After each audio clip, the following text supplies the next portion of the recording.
ating tunghayan ang hanap buhay ng ating masisipag na local sellers sa lugar ng Tagaytay, Rizal at Zambales. Dahil sa likod ng bawat kita, ito'y hinubog ng kanilang tiyaga.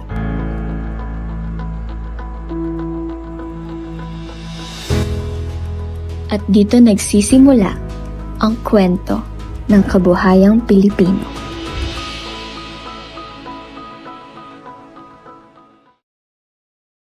Naniniwala ba kayo na kung nasaan ang turista nandun ang mga local sellers? Kaya naman sa pamamagitan ng dokumentaryong ito, malalaman natin kung ano nga bang halaga ng turismo sa pangunahing hanap buhay ng mga local sellers sa kanilang komunidad. Ngayon, nandito tayo sa Tagaytay, Cavite at ang Tagaytay ay isa sa pinakasikat na destinasyon ng Cavite na kung saan makikita natin ang Bulkang Taal, mararamdaman ang malamig na klima at dito rin natin matatagpuan ang karamihan ng mga local sellers ng Cavite.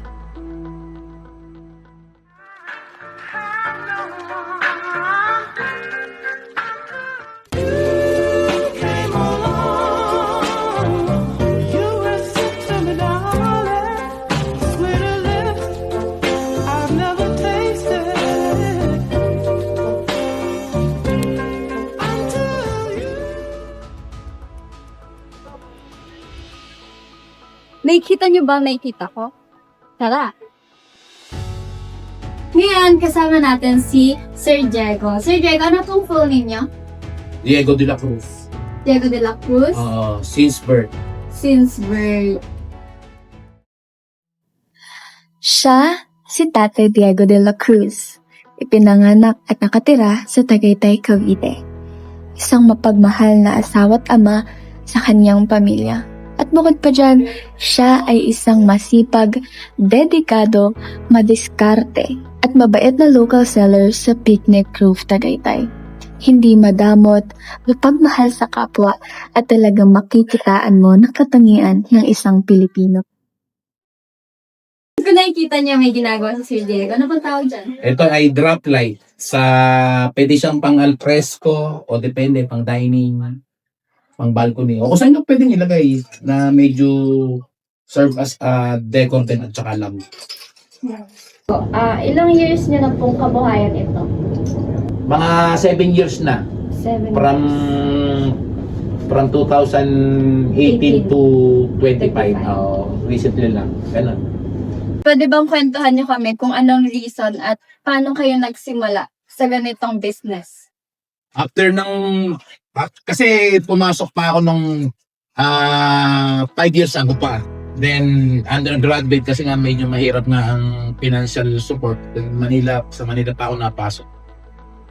At the same time, napag-isip-isip ko na kasi nung naging start pa, ang daming problem. Dumating ang pandemic, sumabog yung Taal Volcano.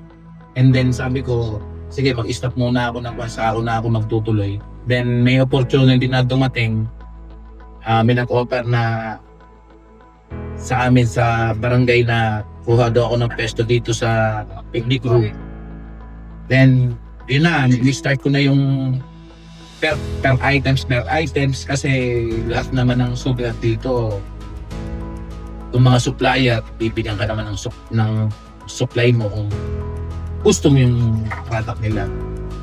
Kung di nagkapare-parehas na, siyempre kapag pare-parehas ang product na isa-selling mo, di parang ang tao nananawa. Yes. So, in-start ko siya na 1 by 1 sa native.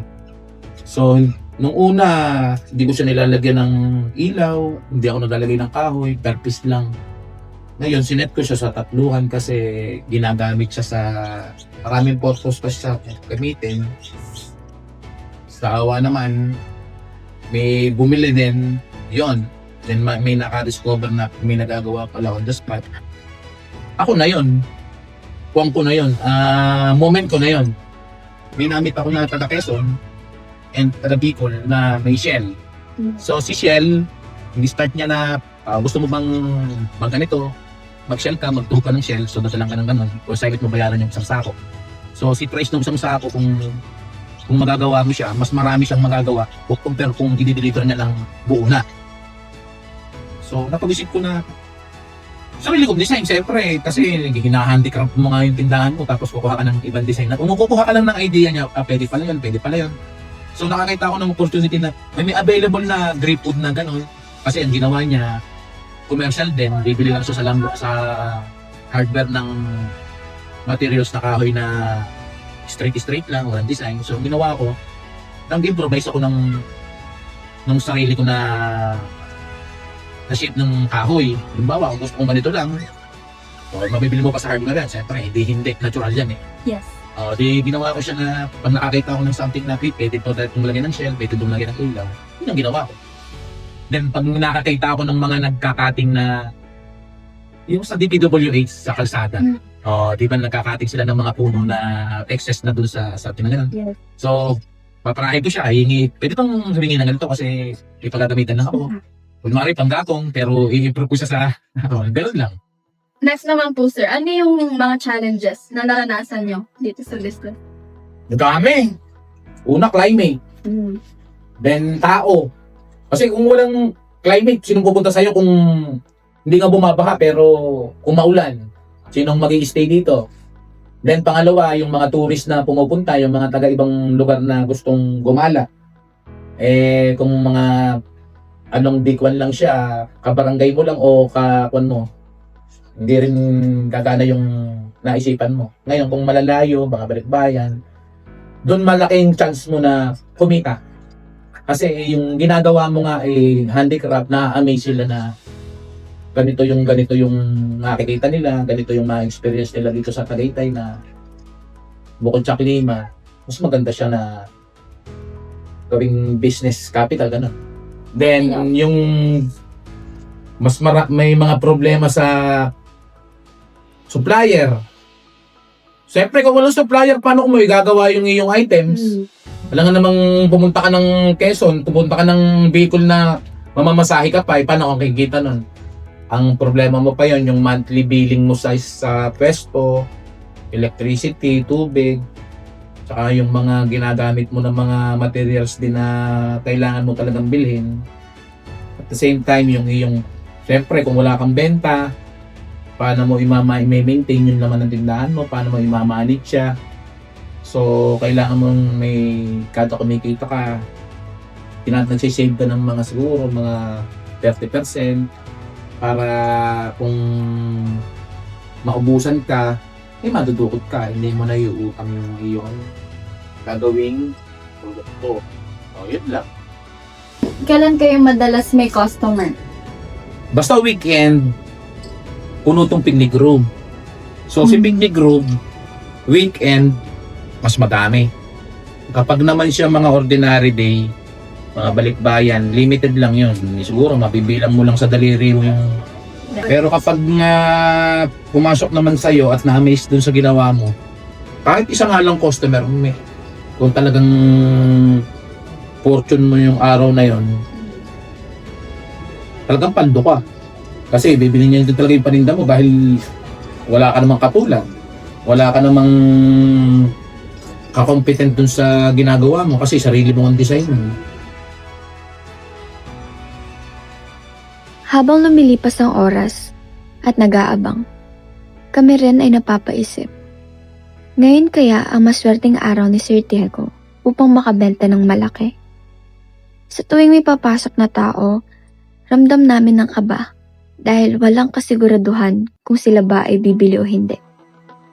Ang ibang turista ay tumitingin lamang habang ang iba naman ay di maiwasang mamangha sa mga produktong nakikita nila. At yun ang naging daan upang maibenta namin ang mga produkto ni Sir Diego.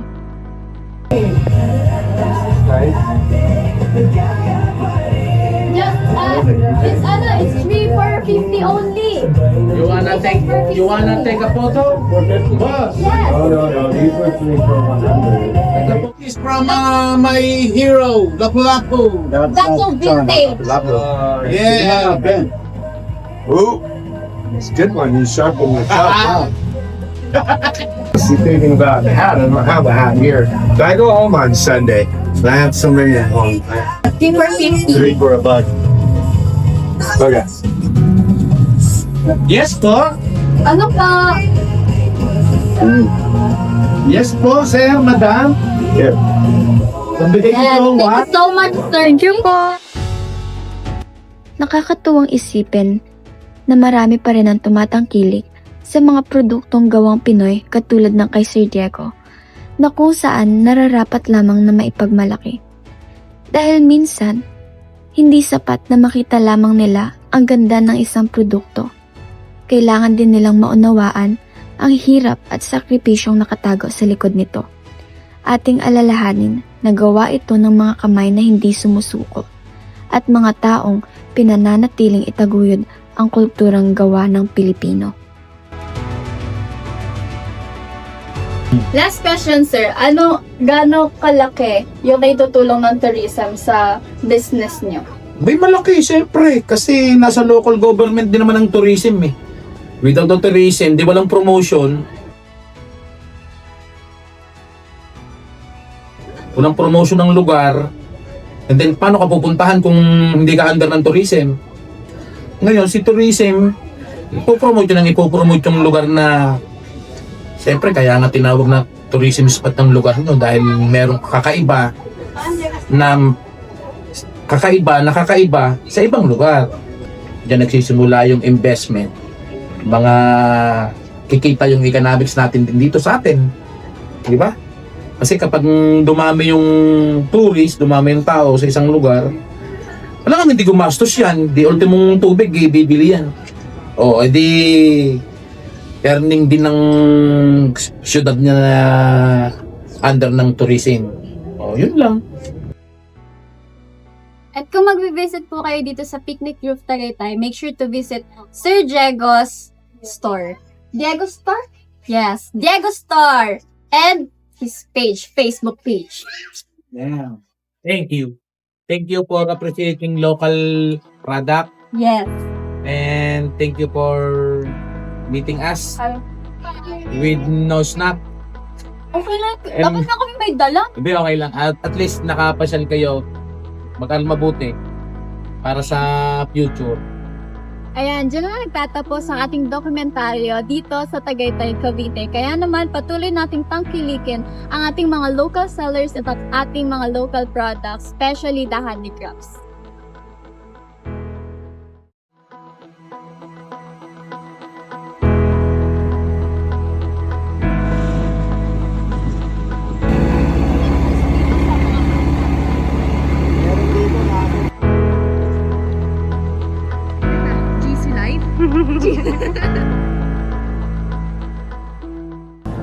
Sa silangan ng Rizal, matatagpuan ang isang bayang tahimik, ngunit hitik sa kwento at ganda. Ito ang Pililya Rizal. Ayon kay Kuya Melvin, driver na aming nakapanayam, ang Pililya ang isa sa pinakamatandang bayan sa Rizal. At marami pa ang hindi nakakaalam ng likas na yaman at ganda na taglay nito.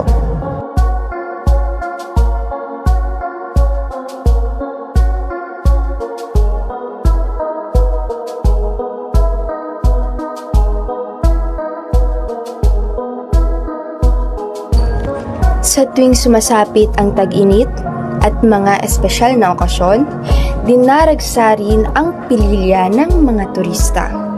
Ayon kay Kuya Melvin, marami sa mga ito ay mula sa Quezon Province patungong Maynila ang napapadaan at napapahinto sa bayan dahil na rin sa tanawin at mga pasyalan.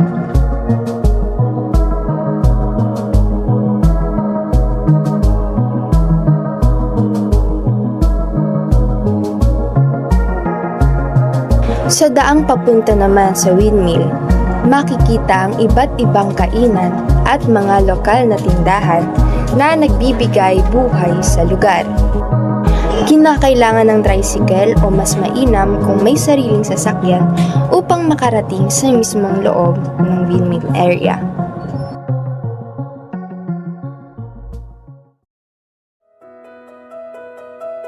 Sa dokumentaryong ito, tututukan namin hindi lamang ang ganda ng windmill ng Pililya, kundi higit sa lahat, ang mga lokal na vendors na araw-araw na nagbibigay kulay kabuhayan at kwento sa lugar na ito.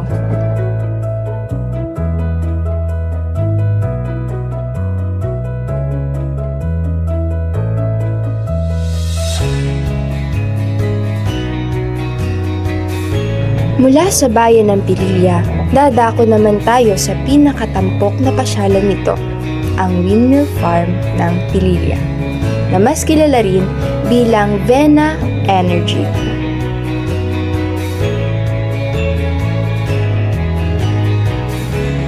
Nandito kami ngayon kung saan matatagpuan ang mga windmill dito sa Pililya, Rizal.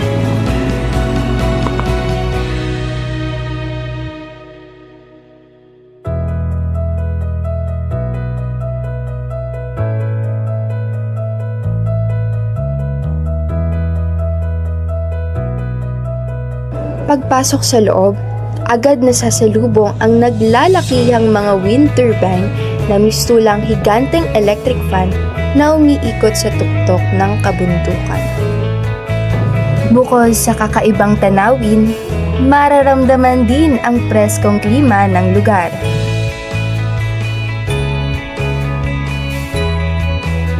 Kahit tirik ang araw, nananatiling malamig ang simoy ng hangin na nagbibigay ginhawa sa mga bumibisita.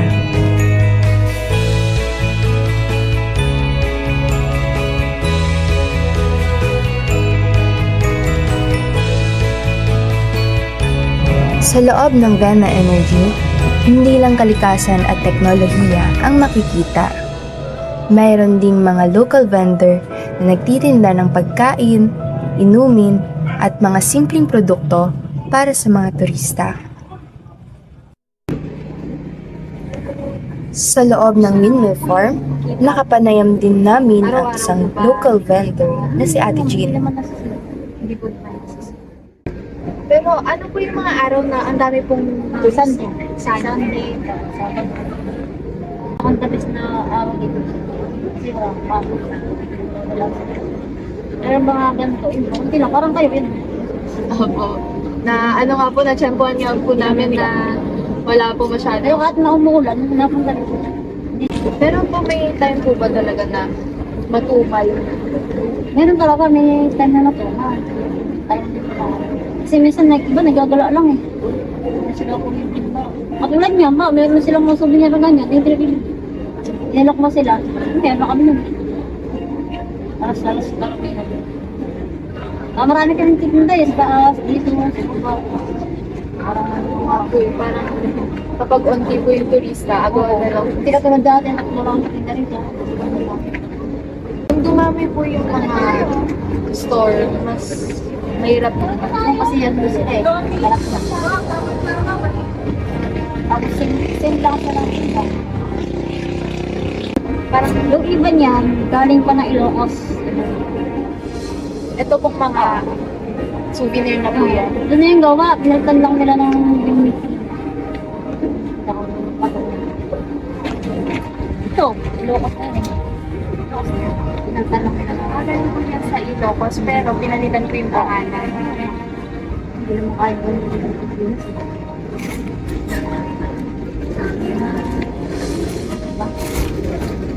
Ito ang gawa lang ito. Ayun po, gawa talaga ng Bigyan Pililya. niya Bakit siya? Kaya lang, hindi mo ba anong year nila? Ano yung sir pa po? Year. Mga anak ko, 5. Nakatapos na sa akin. Anak ko nga, nahihiya. Ilalim ko lang ito, nahihiya yun. Kasi nakapos na. Kami po, dalawa lang po kami. Paano po kami magtutulungan? Kaya lang, hindi kayo pwedeng may isang ganyan kasi parang ano na yan. Parang na lang yun. Opo. Ang tatanong ko lang namin sana po about po sa hanap. Lalo na po yung hanap buhay niyo po dito sa Pililya, Rizal po. Kamusta naman ano? Okay naman. May mga product po ba kayo na kayo po mismo gumagawa? May kunwari po. Oh, yan. Ano ba? Halimbawa, dati kasi ito, okay. Pero yung iba, Pero yung suka po kayo mismo po yung na gumawa ko. Titimpla po. Pero yung, di ba, Siya ay nagtitinda ng suka na siya mismo ang gumagawa at nagtitimpla. ito kasi pinakurado yan. Ayon sa kanya, ang pangunahing sangkap nito ay mula sa sabaw ng niyog na nagbibigay ng kakaibang lasa at kalidad sa kanyang Pero ito produkto. po mga ayan. Bukod sa suka, nagbebenta rin siya ng ilang grocery items at mga souvenirs, pati na rin ng mga kutkuting tulad ng banana chips, pastillas, makapuno at marami pang iba. Ang mga ito ay inaangkat niya mula sa Ilocos, Laguna at maging sa Divisoria upang maibenta sa loob ng windmill farm. Higit sa lahat, kapansin-pansin ang kasipagan ni Ate Jean. Sa pamamagitan ng kanyang hanap buhay, nagawa niyang mapagtapos ng pag-aaral ang kanyang 4 na anak, kahit siya lamang ang nagtataguyod sa pamilya at walang katuwang sa buhay. Ang kanyang kwento ay patunay na ang maliliit na negosyo sa loob ng Pililya Windmill Farm ay hindi lamang basta kabuhayan, kundi simbolo rin ng lakas, tiyaga, at pag-asa ng mga lokal na mamamayan.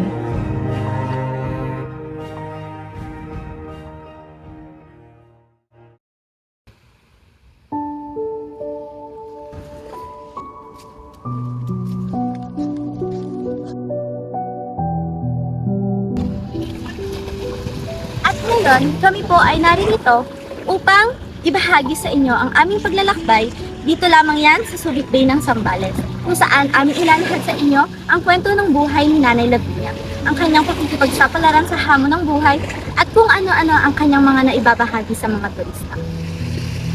Sa isang sulok ng Subic, Zambales, may isang nanay na hindi sumusuko.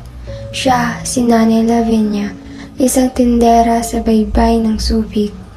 Araw-araw ay bitbit niya ang mga paninda at bawat panindang nabibili ay may kasamang pag-asa.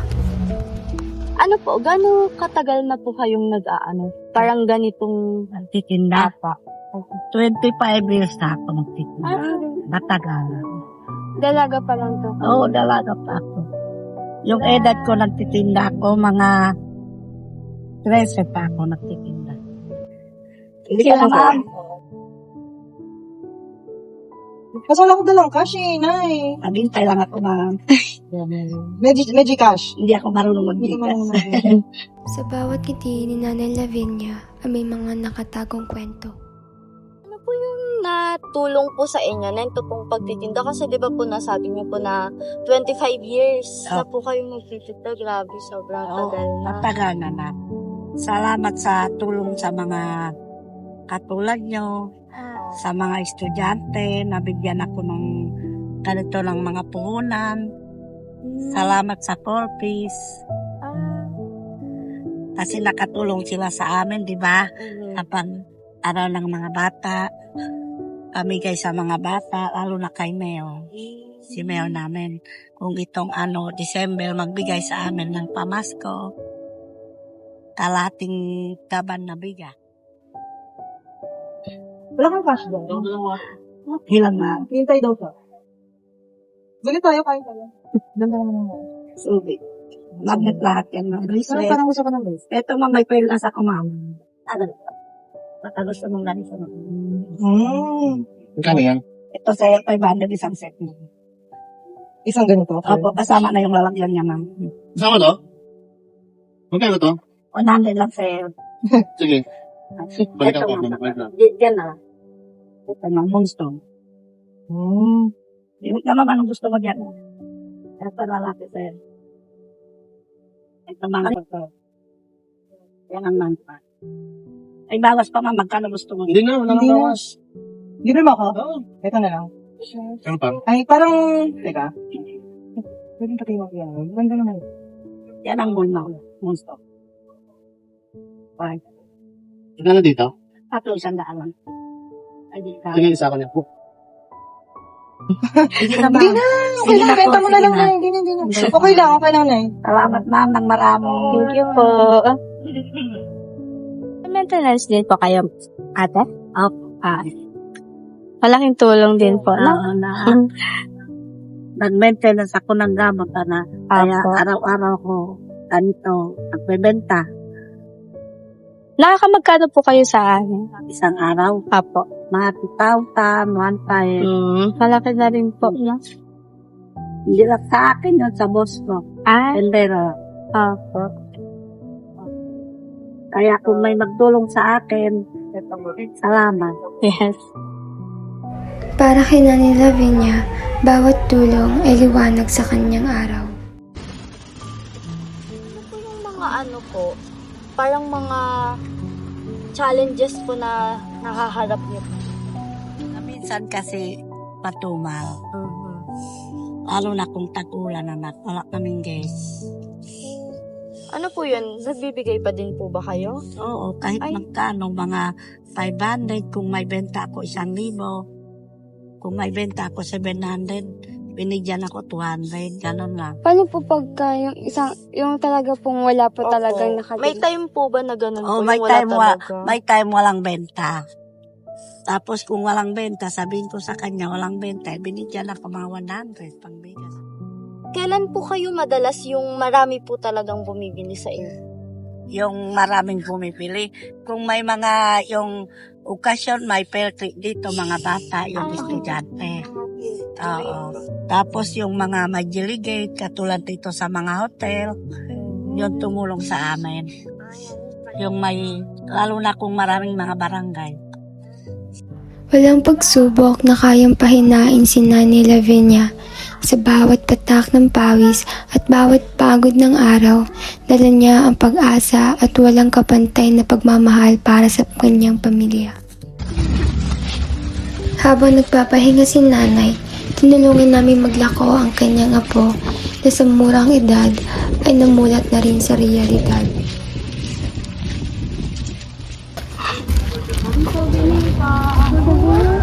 Souvenir pa.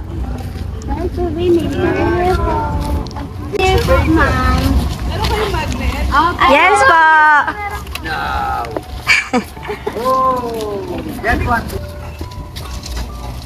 Kinahendro to na?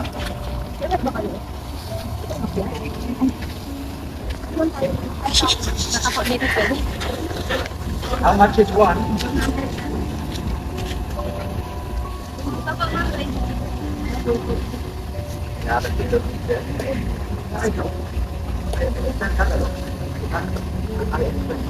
It's the blue one we want. Oh, it's not stuck. I thought it's stuck. Oh, it's magnetic. That's why. Yeah. Stupid. Okay, and we take two already. Laking tuwa namin dahil kahit sa maliit na bagay ay natutulungan namin si Nanay Lavinia. At kami ay nagpatuloy sa paglalakad upang makahanap pa ng maaaring bumili sa paninda ni Nanay.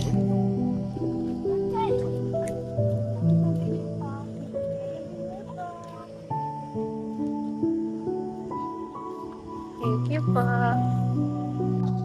Yes pa.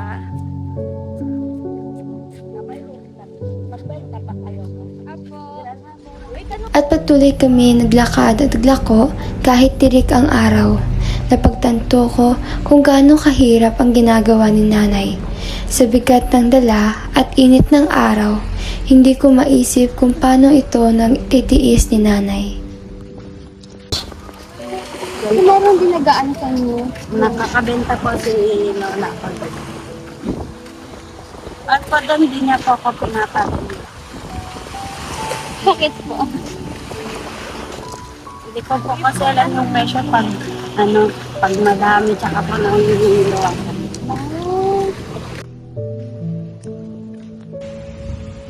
Patuloy kami sa paglakad, subalit walang bumibili sa amin, kaya napagdesisyonan namin na magpahinga muna.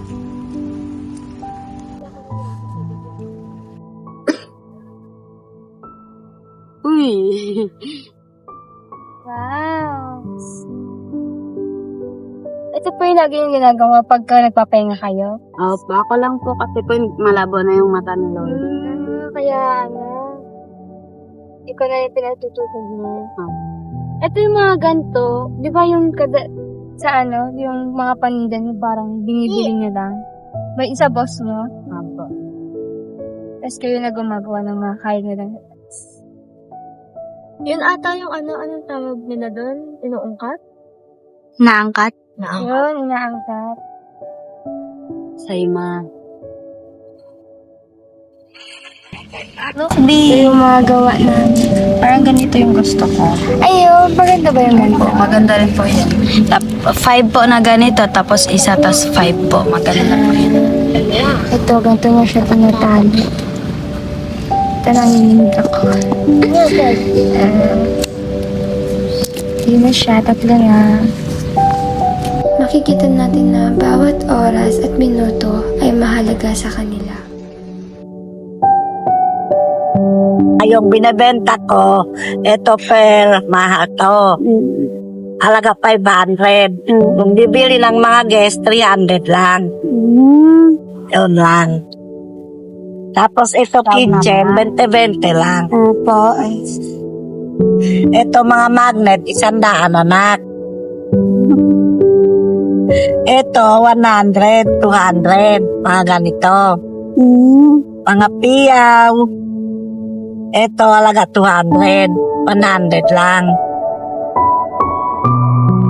Ito ibon anak. Ito ibon halaga 150 pero 100 na lang. Balance yun. Bird balance. Bird balance anak ko. Bird balance. Oo. Tapos ito mga gumagalaw 100 lang. Sanda. Nalagay sa ref. Oo, mga magnet yan anak lahat. Okay. Sa bawat ngiti at paninda, makikita ang tibay at pag-asa ni Nanay Lavinia. Hindi lang siya isang tindera, isa siyang ina, isa siyang bayani ng sariling pamilya. Sa tulong ng turismo, patuloy silang lumalaban, pinapanday ang kinabukasan at nagbibigay inspirasyon sa lahat na nakakakilala ng kanilang kwento.